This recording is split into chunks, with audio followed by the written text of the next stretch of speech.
It is Prediction Tuesday for Week 10 of the college football season. This slate is absolutely delightful. My baby girl is not yet here. So with that being said, we press onward. I will say this, though. I got my to-go bag, or the go bag, whatever they call it. Whenever that moment strikes, where I get that text or that call like, hey, baby's coming, we're dialed in, we're ready to go. Feels like an away game, but nonetheless, ready to rock and roll. I'm glad you're here and ready to rock and roll as well, man. This is the Hard Count, the People's College Football Show. College football, nothing but college football, the greatest sport on the face of planet Earth. And guess what? We get to talk about it every single day. So we're glad to have y'all here. Glad to have y'all tuned in live. If you haven't yet subscribed, make sure you do so. Also, make sure you're following on the socials at JD Pickell, Twitter, Instagram. We do a lot of content there, too, like some game reactions in real time. We do our Sunday sprint on this channel, so that's like the most important thing. Make sure you're subscribed here. But like on Saturdays, man, we got a lot of thoughts, got a lot of takes that are just kind of running through the synapses that are firing, and we're liable to jump on there at any point in time and just give you our 2 cents on whatever happened throughout that college football Saturday or throughout the week. Now, this Saturday, like I said, it's stacked. All right, do not get it twisted. It is stacked. You got a top 5 matchup in Ohio State, Penn State. That's kind of the entree. There's a lot of other good items on the menu, though. All right, you got Georgia, Florida, or as some people might say, Florida, Georgia. We have a phenomenal matchup out there in Williams-Brice. Very, very sneaky spot now for our friends out there in College Station because they got to go on the road to South Carolina after an emotional win. And they got to go into Williams-Brice. That's going to be that might be the game of the weekend now. I know Ohio State, Penn State's got all the juice and the hype and big noon college game day. South Carolina A&M may end up being the best game of the weekend. Also, you got Oregon and Michigan. We'll give you a pick in that one, as well as Tennessee and Kentucky. Tennessee now rocking the black unis. And quick shout out to the creative team over there at Tennessee. They're balling. I mean, they put out a sweet hype video. I would play it for y'all, but I don't know if we will get copyrighted, so we won't do that. But go check it out, man. They did the whole Venom Spider-Man theme. It was electric. And I caught some heat now on my takes on the black unis from A&M. As to how it stacks up with the rest of college football. So we'll unpack that a little bit later too. But hey, glad to have y'all here. Like I said, make sure you're subscribed if you haven't already. It's just college football here. Like it's pretty straightforward. We love the sport. You love the sport. I don't know how, but they pay us to talk about it. And so we're going to keep doing that until they tell us we can't do it anymore. So glad to have y'all dialed in. Make sure you're subscribed. Let's get right to this thing right now. All right. On Tuesdays, we give you our predictions. And the headliner of this whole weekend, it's Ohio State. It's Penn State. Big noon, Happy Valley. Quick sidebar. If you're a Penn State student, I know it hurts a little bit. It's not a whiteout game. I get there's a bunch of traditions within the Big Ten or a bunch of rules that are like archaic within the Big Ten. They're still going to bring like a whiteout level of energy for this game. Ohio State, 3.5-point favorites. All right? If you're Penn State, man, there's a beautiful part of the 12-team playoff as it pertains to this game. Nobody inside that building is thinking like, hey, we can drop this game and still make the playoff. Nobody's actually thinking that. But if you are going to zoom out from a fan base level, the stakes have never been lower for this spot. Because what I just said, you could, in theory, lose to Ohio State, regardless of the score, and I think be in really good position to still make that 12-team dance. Now, you play to win, but I'm just saying now, lower stakes, in theory, should equate to less pressure. Less pressure should equate to, in a lot of cases, not playing tight. Not playing tight equates to playing pretty well. So the bottom line here is Penn State, I mean, outside of this team in itself, I think the spot lends itself to a very dangerous Penn State operation. So let that be known. Now for Ohio State, they've already lost a game.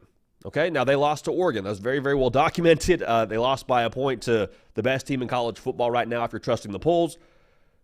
A lot of pressure, I think, in the sense that if they were to drop one more, I don't think they're out of the 12-team playoff. But, I mean, just think about the conversation that was had after Ryan Day and company lost by 1 point on the final play to Oregon. Everyone's saying, well, can Ryan Day win the big one? Is he the right guy? And, again, 1 point to what is now the best team in college football in Oregon. Think about if they were to lose another one. There's pressure in performance here for Ohio State. Now, on the flip side of that, what I would say is that's why you go to Ohio State, to have pressure, to have expectations, for people to break their televisions whenever you don't make the college football playoff or don't win the national championship. So it is what it is. Now, in this game, Ohio State, man, everyone's going to say this week, and we're going to say the exact same thing. Like, offensive line, man, I get it. We're shuffling the deck a little bit, dealing with some injuries. Got to answer the call to action here. Because as much as I love Nebraska and Matt Rule and what they have going out there, Penn State's a better football team. Penn State's better in the trenches. And so if you go out there and run for 2 yards a carry, on the road, mind you, against a more talented roster, and just straight up a better offense, things are going to get very uncomfortable. And this game, I think, could very much so end up in a way where the good folks in Happy Valley, I don't know if they would storm the field for a win over Ohio State. Gut says they would. Oh, offensive line, we got to answer the call to action here. You cannot be one-dimensional on the road against a roster like Penn State. Now, Penn State's offense, I think, is really interesting because Drew Aller goes out of the game against Wisconsin and did not come back in the second half. Those are the facts. Bo Prabula now, different kind of quarterback than Drew Aller. And Drew Aller is probably the guy, and I use this comp a lot when we talk about quarterbacks, but like if you were to do a pro day, Drew Aller in shorts and a t-shirt probably performs better in that setting than a Bo Prabula would. But I think this situation is interesting because in college football now, I think context and situations and the opponent, that's really what dictates how you should operate. If you can't just dictate terms, and quite frankly, with Ohio State's roster and what they have up front, I don't think Penn State can just call whatever they want and dictate terms to Ohio State. I think the matchup is too even for that. I think Bo Prabula gives Penn State a better chance to win this football game. And again, that's not me dunking on Drew Aller. I'm just saying for what the situation requires. Because what will it require to beat Ohio State? I think, just to put it simply, more chances at positive plays. Okay? So in theory there, you're also saying, well, more chances for positive plays also equates to less chances for negative plays. Now, there's also the experience factor, right? I understand that Drew Aller played more football. I get that. So you factor in the idea that, okay, Bo Prabula, big spot. Does he have some bad turnovers? I don't know. But the mobility of Bo Prabula and the fact that Ohio State will have to account for that, and the fact that, okay, hey, if they do dial up the exotic blitz, as Jim Knowles has been known to do, Bo Prabula has a little bit more giddy up and go to escape the pocket, break contain, make something happen downfield, or just pick up 7 with his legs. Drew Aller doesn't give you that. Now, he's what you would call sneaky athletic, which is every NFL draft analyst's favorite term, but he's not someone that you're actually accounting for when it comes to your defensive scheme throughout the week. Also, Bo Prabula, I'll say this, I think with what he is as a running threat, you also haven't seen as much of that if you're Ohio State. Like, that's a whole other playbook that you just haven't seen as much of on tape from Penn State. And Penn State, we know this, man, like to get a little bit cheeky, if you will. And in this spot, with the stakes being what they are, again, you can drop this game and still make the college football playoff. I don't think they're thinking that, but I mean, you cannot go back to your locker room after this game is over. Clock hits 0-0, fourth quarter, and say, man, I wish we had called that trick play. Man, I wish we had gone to this formation that we haven't shown yet, or this personnel grouping. Like, you empty the clip here. And with Bo Prabula going back to his mobility and the way that he could keep Ohio State, quite frankly, on their heels defensively, I think he's the guy you roll with here. Now, again, I don't think we'll have a gauge for this until potentially we actually watch the game, or at least on Saturday. I'd be surprised if we don't see both. But again, I think Bo Prabula, with his mobility, with Ohio State's aggressive nature defensively, he gives you the best chance to win. It sounds funny to say out loud, but that's just how I feel about it. For Ohio State, man, with what they are offensively, we spoke to the offensive line. This is the spot now. We need like the Chip Kelly sensei game, if you will. Because Chip Kelly, when he got the job to be the OC at Ohio State, the first thought that I had is, okay, well, obviously he's had a lot of success everywhere he's been, from UCLA and from Oregon. The thing that sticks out to me, though, is he has done more with less. Because think about those Oregon teams that he was the head coach of. Those weren't teams that were like recruiting at a top 5, top 3 level. Like, the ingredients that Chip Kelly was working with there, like, he's getting after you with 3 stars. Okay, he's running for over 200 yards a game with that kind of an outfit, with not as just physical specimens as maybe he has at Ohio State. So the point being here, you have better ingredients at Ohio State than you had at UCLA and Oregon. You can make it work. And I think now, with them having a week, ideally, to kind of get their unit solidified up front, we're going to see Chip Kelly get in his bag. Again, if they don't, we got issues, but I would expect misdirection. I would also expect a whole lot of the perimeter run game. Saw this a little bit against Nebraska, but what this does for Ohio State, you take some pressure off the offensive line. You make sure that they don't have to just dominate their man in front of them for you to have a successful run play. And you're going to have to be a little bit two-dimensional, I think, to win this football game. So again, Chip Kelly, the Sensei game. That's what's coming up here. Penn State, they play a lot of man coverage. Speaking of what Ohio State's going to do offensively, I think that's a bad way to go about your business, truthfully. Now, again, Penn State and what they're doing in-house, they have a much better gauge for their personnel than I do, but I'm just telling you this. My eyes work just fine. I know Emeka Egbuka is a freak show. I know Jeremiah Smith was developed in a lab somewhere. I don't think you can just say, hey, we like our guys better than your guys. We're going to win this football game. And if you do that, well, then you better get home on Will Howard. And so I'm so tired of hearing this narrative that Kyle McCord, man, he's better than Will Howard. Will Howard's a Kyle McCord 2.0. Like, one, I think we've seen now to this point in the year that's not true. Two, the mobility of Will Howard in this spot is absolutely massive. And you'll see it again in this spot when it comes to how Penn State tries to apply pressure. Because Abdul Carter, man, it's a bad dude coming off the edge. And with what Ohio State has done offensively against Nebraska, with what they have up front right now, he's licking his chops. So again, I think Chip Kelly will give them a lot of easy access throws. I think they'll build in a lot of hots for him to have success against an aggressive Penn State defense, but don't get it twisted now. When it comes time for Ohio State to swing their sword and take some shots at Penn State, I like what Ohio State has on the perimeter a lot more than what Penn State has on the perimeter. So if you're betting on your guys there, I would take Ohio State's guys every single time. So I got a prize pick square. We'll get to our prediction. The prize pick square I love, Will Howard right now, got him at 1.5 touchdown passes. Take the more there all day long. For the reasons I just said. They're going to win on the perimeter. You're not 100% sure what you have in the run game. So even when they get into the red zone, there could be some quick game that happens to allow Ohio State to get in the end zone vertically. So keep an eye on that. But when it comes to our pick in this game, I just don't think Penn State has the horses to hang with Ohio State. Like, whether it be defensively, whether it be offensively, I just think overall the personnel gap, when we actually see this thing play out, I think Ohio State just has more. And on top of that, Ohio State has the experience up front. On the defensive side of the football, I think the secondary is going to minimize explosive plays. Now, Penn State, you empty the clip 100%. You do all the stuff with Tyler Warren where he's snapping the football and then he's going deep on a vertical route. You do the whole two quarterback. Like, you do whatever you can. Whatever you can. Bo Prabula, again, I think he elevates all your skill players. But at the end of the day, man, I just think Ohio State has too much in the tank. I think they're too versatile. I think if Drew Aller plays the majority of this game, you see the final score be Ohio State 28, Penn State 17. If it's a Bo Prabula kind of game for Penn State, I think you see Ohio State win 28-24. So a little bit closer, but either way, man, I'm taking the Buckeyes to win, taking the Buckeyes to cover in Happy Valley. But if you're Penn State, man, you're not out of it. Not of it by any stretch of the imagination. You can still very much make the college football playoff, finish 11-1. Who's to say now? Stranger things have happened. Who's to say we don't see Penn State, Ohio State in the Big Ten title game? Is it likely? Not really. Is it possible? 100%.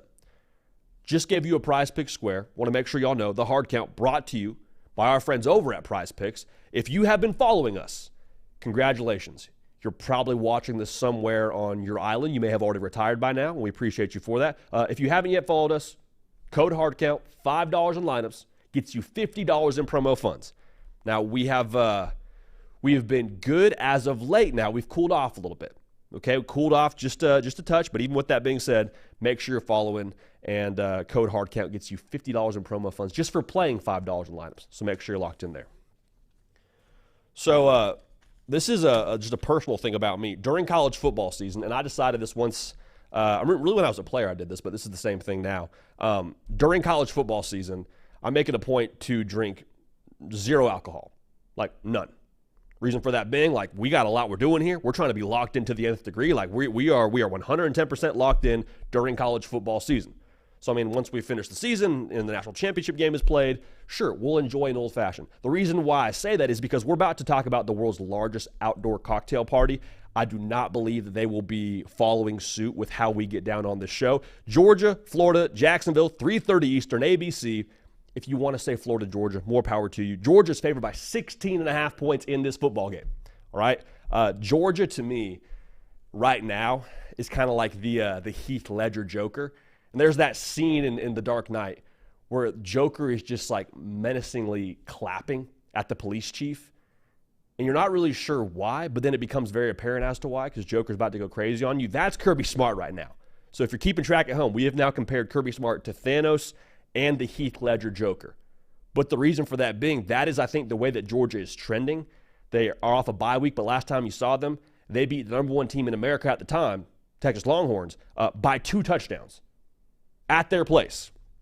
Okay, Georgia right now is about to ascend, about to boom, and that's kind of what they do this time of year. Like, there's always this conversation early in the year, whether it's because we're bored or because there's some reason to do so. Hey, where's Georgia at? Hey, is Georgia falling off? Are they not the same Georgia they've been over the last couple of years? And then we look up and it's like, oh, yeah. Oh, that's the team that we talked about during SEC Media Days. That's the team that is going to be, I think, right there in the mix for the national championship. So Georgia right now, they are, I believe, in Death Star mode. Everything is fully operational. Now, for Florida, kind of an interesting spot for them.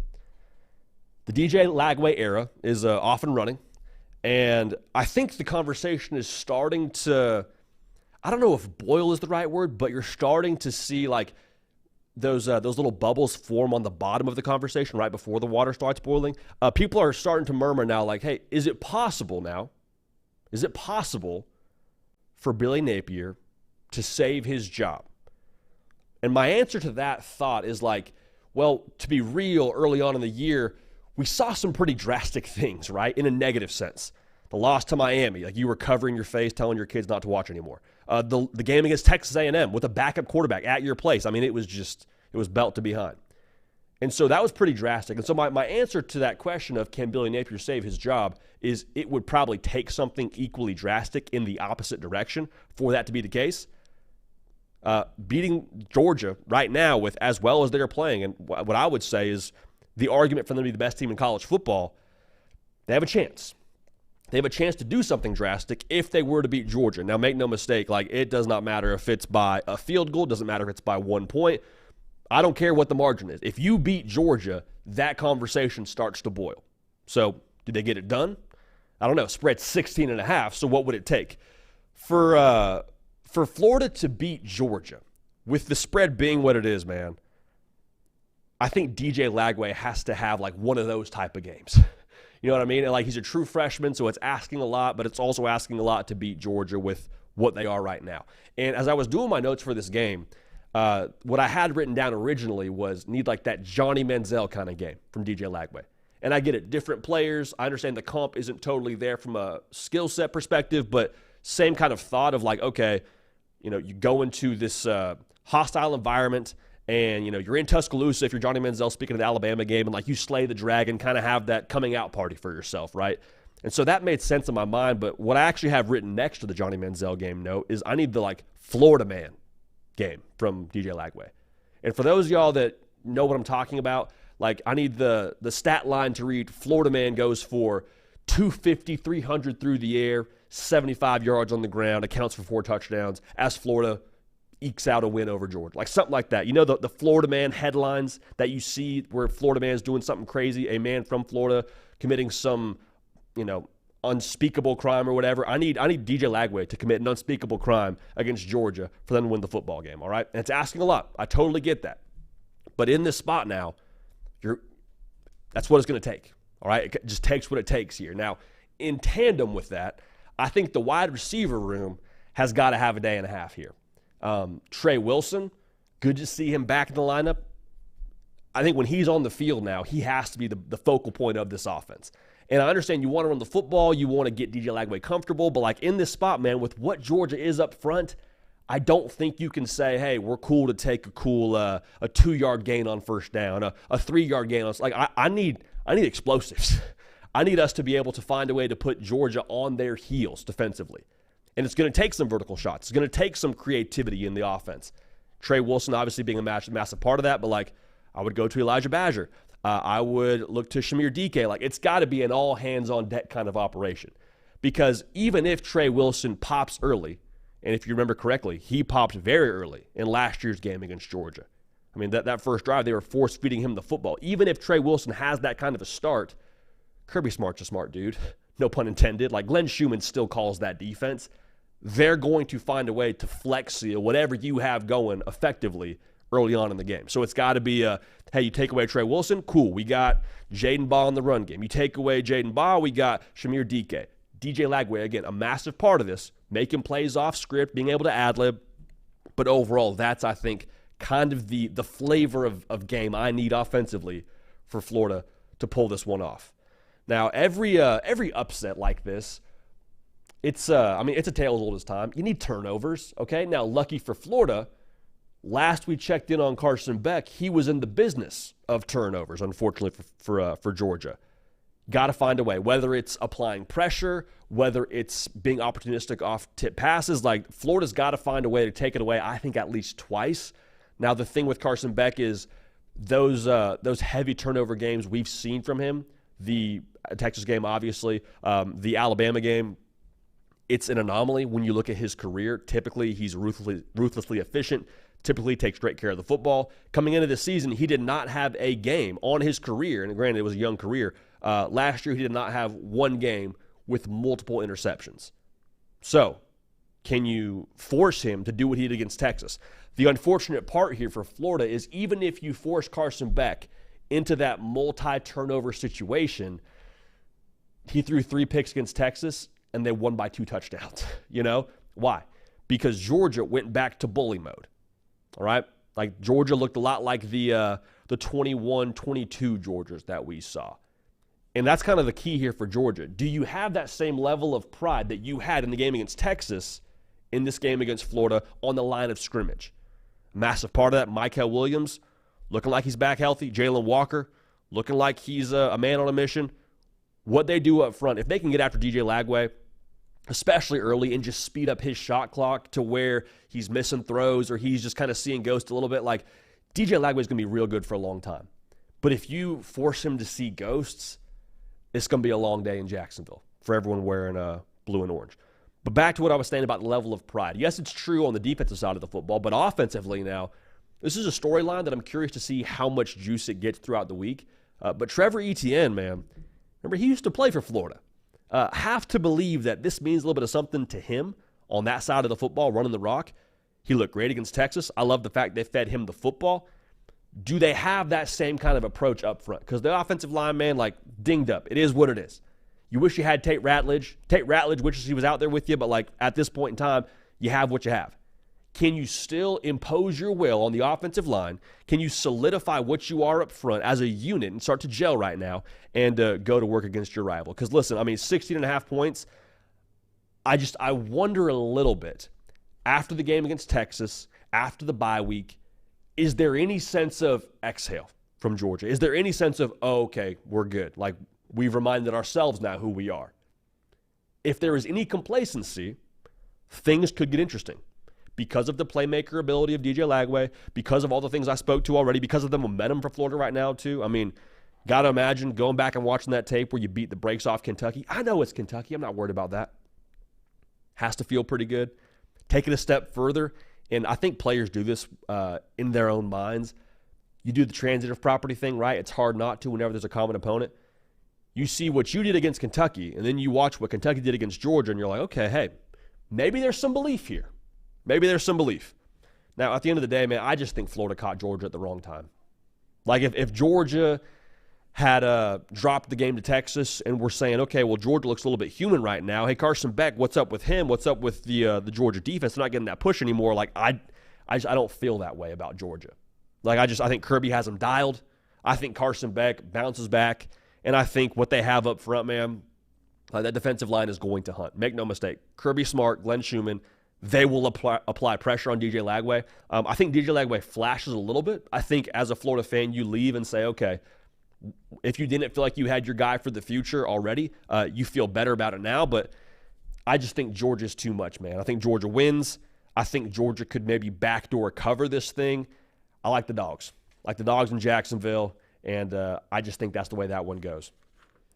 So for Florida then, they still have some opportunities ahead of them to kind of do something drastic, like I mentioned, for DJ Lagway, or excuse me, for Billy Napier and his whole job security situation. But it's tough. I don't like it. I don't like it. I don't like that spot for Florida. I don't like that spot overall with how well Georgia's playing right now. All right. Moving right along here. Hey, Tennessee and Kentucky. Tennessee is 16.5-point favorite. Now, this is a blackout game. Okay, now, if you have access to social media, or if you're on Twitter, which I think a lot of y'all watching the show probably are, go check out the creative hype video for what they did for the Tennessee reveal of their dark mode uniforms. I don't want to spoil it. It's sick. Go check it out. Kentucky now, they're limping into this one. It's not a good deal to limp into Neyland Stadium, 7:45 Eastern, with the SEC network on hand. Just it's not. Like Tennessee, this place is going to be on fire. And the thing with Tennessee now, they got a bye week, had Alabama before the bye week, and the feel a little bit for me is for Tennessee now, do you have this feeling like, okay, now we go. Like now we've proven to ourselves we're good enough to hang with the top tier in college football, which is what Alabama was when you played them. Are we able to get this thing rolling? Now, momentum's a dangerous thing, especially in college football, okay? I'm curious because the question hasn't ever been, does Nico Iamaleava have the physical tools or does the offense have the plays there? Like, nobody's questioning Josh Heupel. Nobody should be questioning Nico's physical giftings. The question right now is, can we make it all work together? Kentucky, as much as they've shown on tape, I think the answer should be if it's not this game, when's it happening? All right, Kentucky. Let's just be honest. We value honesty on this show. Vibes are bad. And Kentucky, to be real, they are confusingly bad. I will say this: college football, as we've seen throughout the course of this year, makes no sense. Mark Stoops, good football coach. All right, 2 key ingredients. We'll see what happens, but that's I think just the only hope I would cling to if I'm a Kentucky fan. Now, speaking of hope, how would Kentucky find a way to pull off an upset where they are 16.5-point dogs on the road? The bottom line here is you got to get the ball to Barian Brown. Right? Now, I understand Barian Brown hasn't had the year that I think a lot of Kentucky folks expected he would have. Dane Key also has to see a lot of the football, but I don't know who's playing quarterback. You could tempt me into saying Gavin Wimsett's the guy because he has some more mobility. I get that.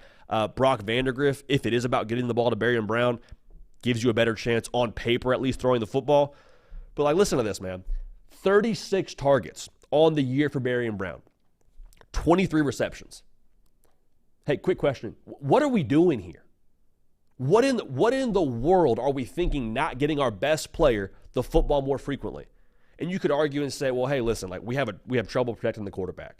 Right now, a sack rate of 9% out there in Lexington. That is, I would say, good for. That is bad for. 115th in America. All right? So you say, hey, well, we would get him the football, but we have trouble keeping our quarterback upright. Okay, that's where we get a little bit abstract here, baby. A little bit creative. A little bit outside the lines, if you will. Get him the jet sweeps. Get him the bubble screens, the tunnel screens. Find a way to get Barian Brown the football.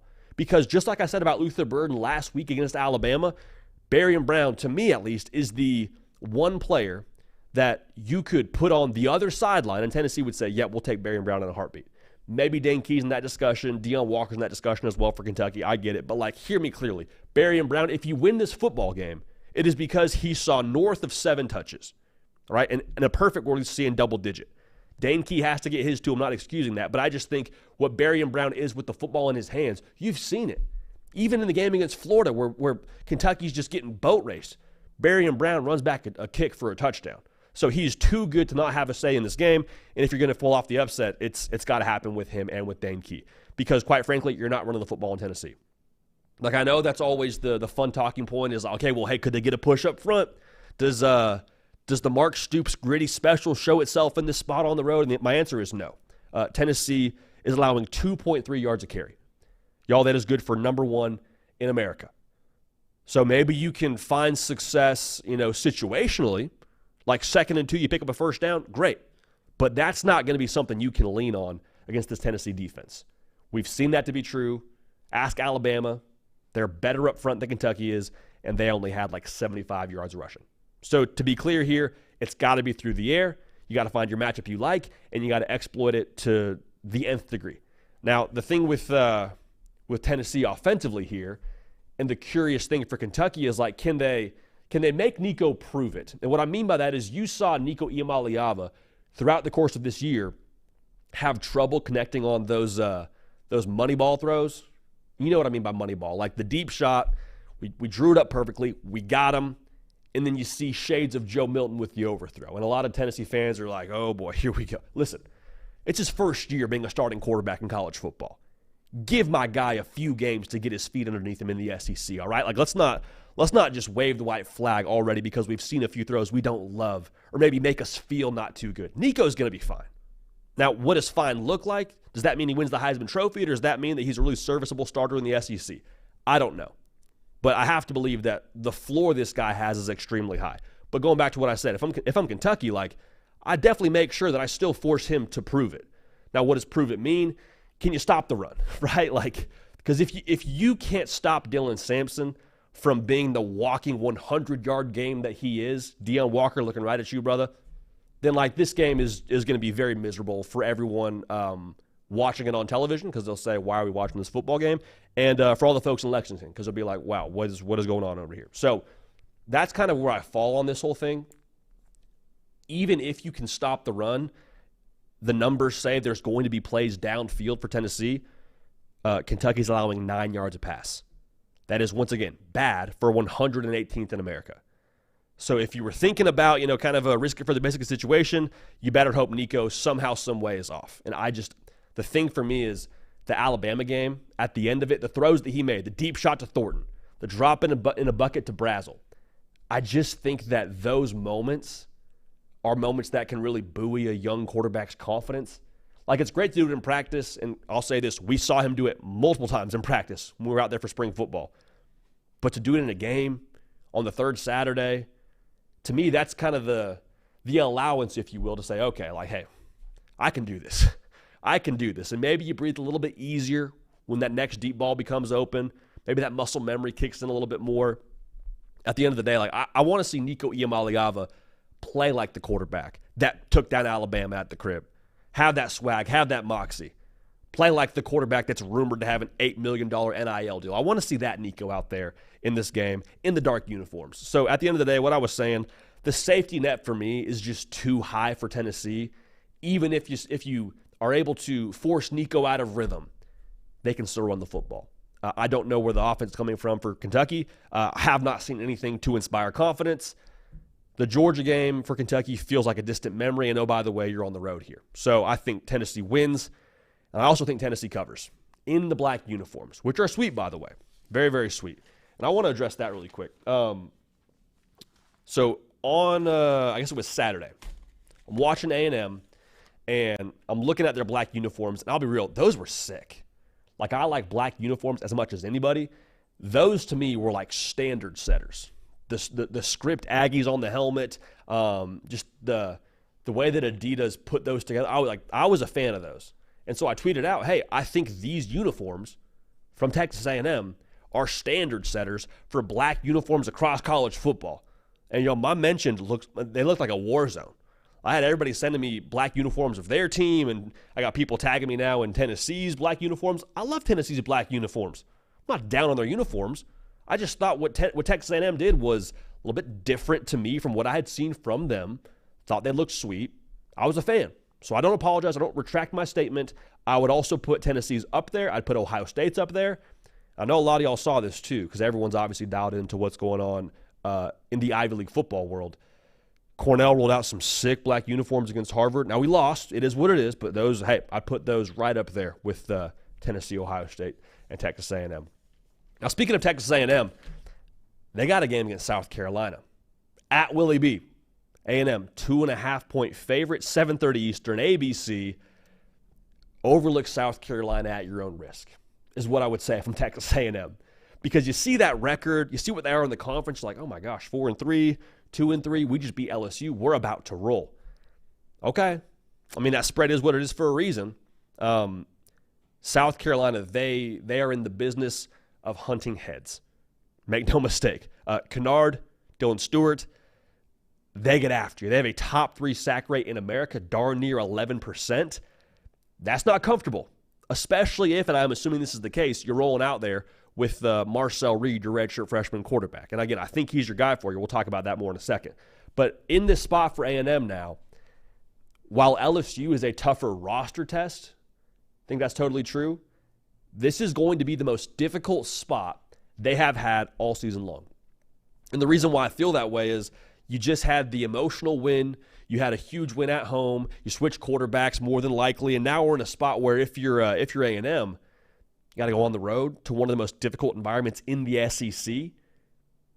This is a chance, I think, for South Carolina, too. Like, they've been so close so many times. The LSU game, I feel like they should have won. The game against Alabama, I feel like they should have won.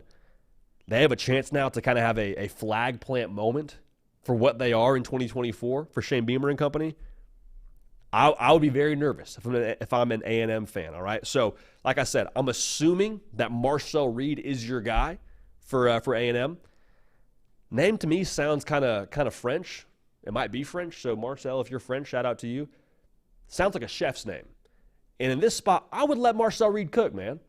I would. Like, I understand there's the whole deal with what South Carolina is off the edge and how much they apply pressure to the quarterback. Here's the deal, man. You're not blocking Dylan Stewart. You're not. It's probably not going to happen. So what should you do? You should read the heck out of him.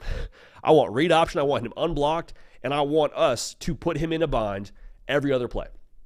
Maybe it's not that frequent, but you hear what I'm saying. I want him to have to account for both Marcel Reed and whether it be Le'Veon Moss, whether it be Daniels, whatever it is, like I want him to be in a bind and to have his mind running a million miles an hour. Because after a certain point in time now, he's going to start guessing.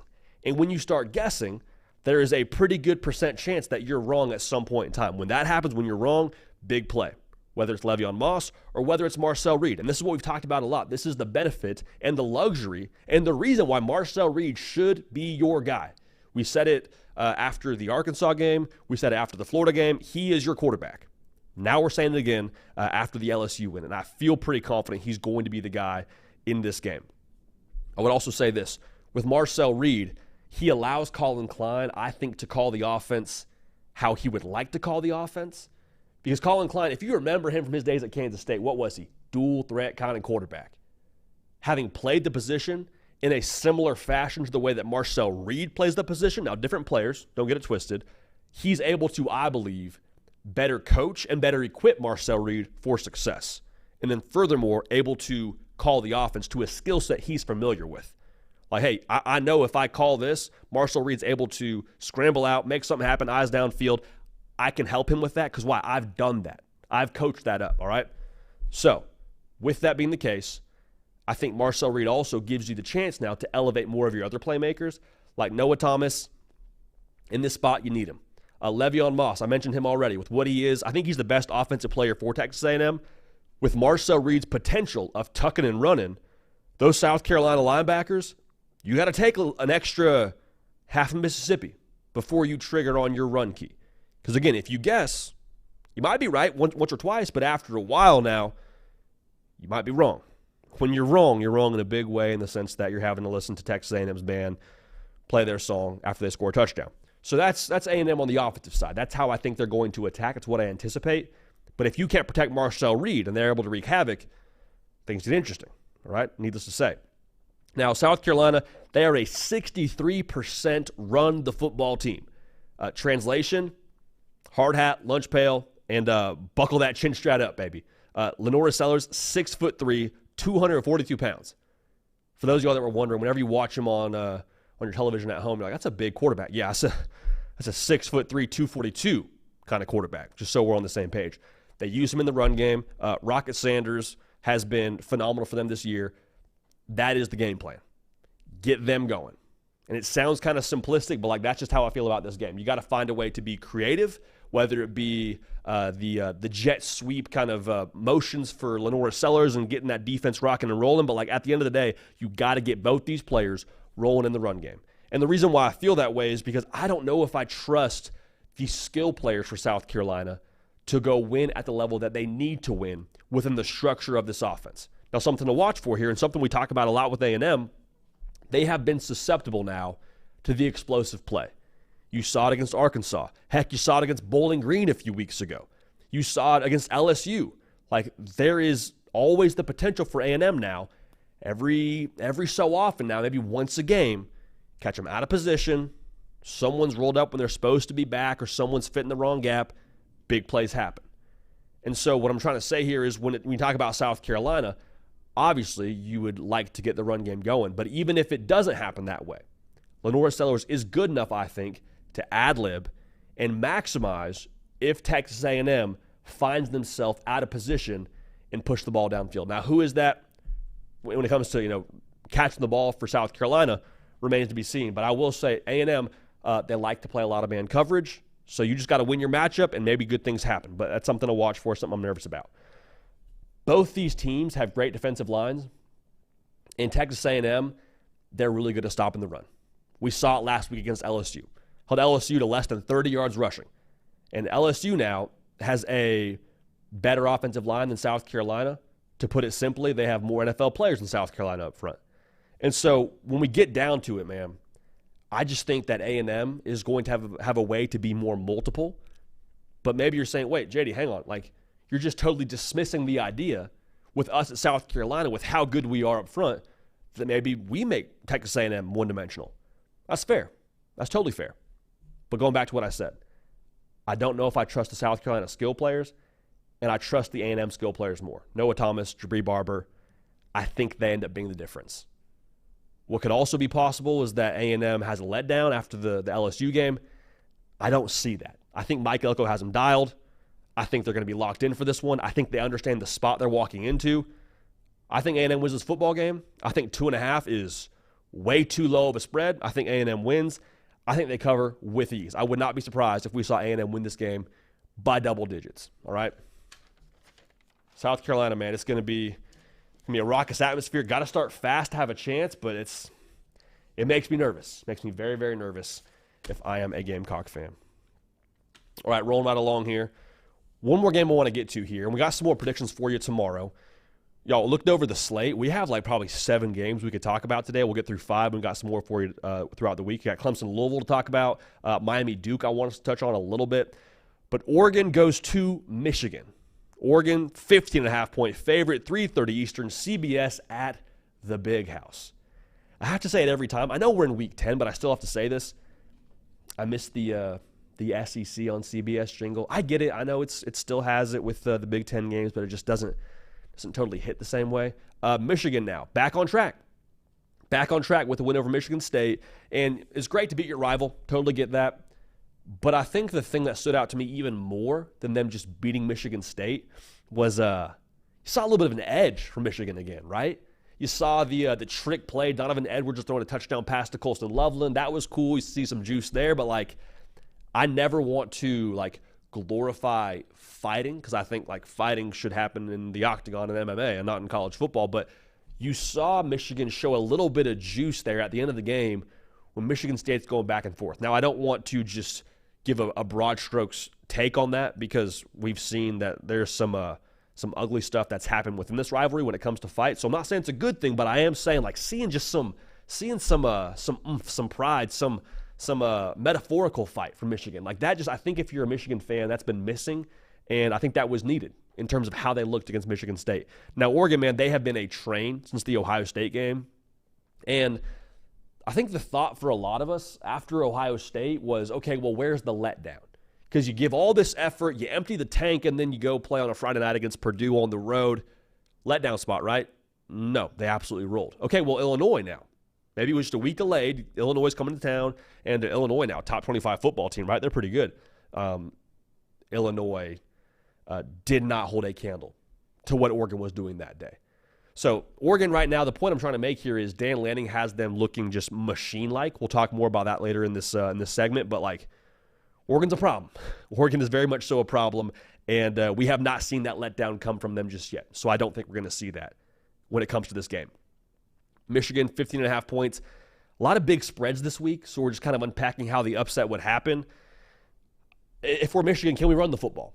You're back to Davis Warren at quarterback now, found a way to win the football game. I love that for Davis Warren. We are just transparently Davis Warren stands on this show for just how he operates, everything he's done to get to this point where he's at. But you win this football game because you're able to impose your will on the line of scrimmage and go back to old Michigan. I say old Michigan, Michigan from a year ago.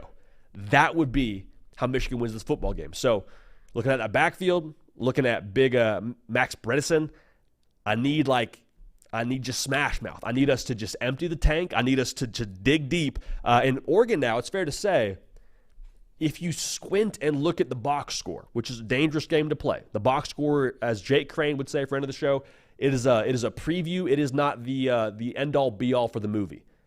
But the previews are telling you that Oregon gave up over 200 yards on the ground to Purdue.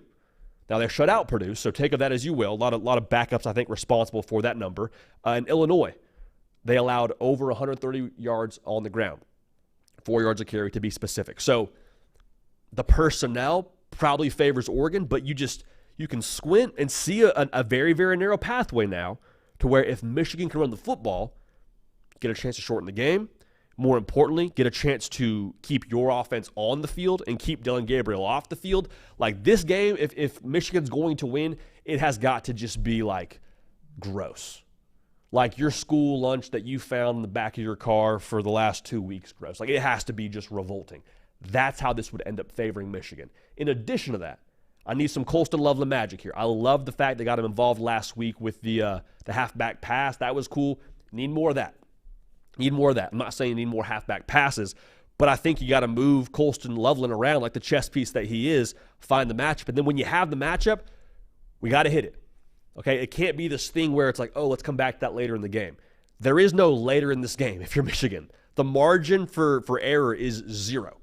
So Davis Warren can't throw interception, can't have a fumble. Like it's got to be, yes, no turnovers, but even more so when there is money on the table. I don't know how often that's going to happen. When there's a shot to be hit, got to hit it. Because I don't think Dan Lanning will give you the opportunity to take advantage of his defense more than once. I'll say that much with Colston Loveland. So that's kind of my issue when we talk about this upset, man. Like, I think with all those things I mentioned, I don't see a world where Michigan wins this football game without Oregon taking their eye off the ball. We had Dillon Gabriel on the show last week, so go check out that interview if you haven't already. But, like, it's not just a Dan Lanning thing where he's talking to the media and putting on this front of like, hey, we don't care about being number one. We're locked in. I think the players genuinely buy into that and feel that way. And the fact that your leader in Dillon Gabriel has been in a position like this before at Oklahoma where vibes are great, they're undefeated, he's in that Heisman conversation, and then they lose that, that's experience that I'm sure Dillon Gabriel would like to not have experienced what he experienced last year at Oklahoma with the letdown of how they played. But I think ultimately that benefits your team in this spot because he can help you guard against that. Like he doesn't want to feel that twice, I promise you. So I think they're just machine-like. I think they're mechanic. And I think that overall, man, the horsepower of Oregon with what they are offensively is just too much. Because the opportunity for Michigan now is, hey, we got some NFL D linemen on this squad, 100%. But guess what? We're putting the ball in the perimeter to Tez Johnson right away. It is catch, rock, throw right away, Evan Stewart. And so you have that going. So where you're running sideline to sideline, if you're the Michigan defensive line, we're all human now. I understand, Kenneth Grant is from Krypton. I get it. But like at some point in time, the lungs, man, they start to feel something, all right? Start to wear down a little bit over the course of a game. When that happens, Oregon has proven now Will Stein likes to get you going east and west with the whether it be the jet sweep game, whether it be the outside zone, whether it be the quick pass game, and then they go north and south.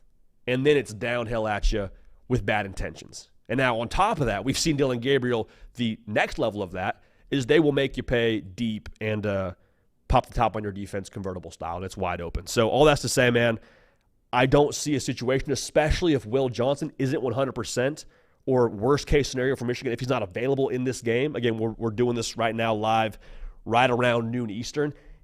If it's that way for Michigan, I don't know how you keep pace with Oregon, and I just think it ends up being just a tricky spot for me to find a way where Michigan wins this football game. So 15.5 is a lot. I think Oregon wins this game definitively. I'll go ahead and say Oregon wins. I'll take Michigan to cover.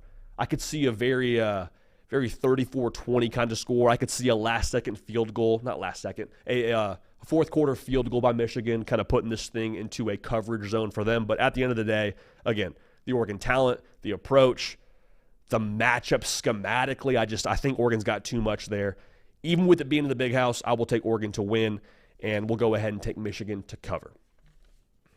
So it's funny, man. We looked at that game preseason. You're like, okay, hey, that could be Could be elimination game for somebody. Could be the spot where Michigan kind of bows up and finds a way, and they still could. But I just think Oregon's got too much. Hey, we got a new friend of the show here, new add to the program. That's our friends over at JLab, man. They're doing great work, and this is fun too. If you watch college football on Saturdays, and if you're watching this show, it's a dumb thing to even say out loud. You watch ball, but you see a lot of JLab commercials here. So they're kind of getting into the college football space. I'll just say this. For all of us, man, it's time to upgrade the audio game, right? It's time. It's time. Now, I know a lot of you have a pair of headphones that you like, and maybe they're a little bit worn down. Maybe you're tired of losing an earbud and paying $100 every time you have to replace one earbud. JLab, they're the answer. They are the answer for every single activity you want to do throughout your daily life. So if you're a gritty grinder, and you're getting after it right now, getting ready for summer already next year, or I guess next year. That's crazy to say out loud. JLab recommends the J-Bud Sport ANC4, offering a secure fit and super long battery life for those tough workouts. For travel, you got the J-Buds Luxe over-ear headphones. Nice for your flights, nice for your, your long bus rides, whatever you're doing. J-Buds has got you covered, or JLab has got you covered with those J-Buds. So discover your perfect pair of headphones. Look for the JLab Blue Box at retailers everywhere, or visit JLab.com.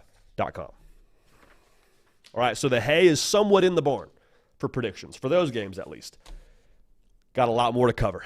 All right, we only got to 5 games today. We got more games throughout the week. Got Miami and Duke. That'll be a big one. Got Louisville and Clemson. We may even get to some Pitt SMU on this show, all right? We're liable to do anything, all right? Tomorrow, Hotel Playoff, more predictions. If you're watching live right now, you made it this far, make sure you're subscribed. We got a lot more to cover here. I know it's week 10, but here, the beautiful thing about this college football season, the longest college football season in history, we got some runway now. We got some runway, so make sure you're dialed in. And again, we're so grateful for y'all being a part of this and making the show what it is. So, for Nick Brake on the ones and twos, for myself, JD Piquel, hey, we appreciate y'all. We love y'all. We're going to keep this party rolling, and we will see y'all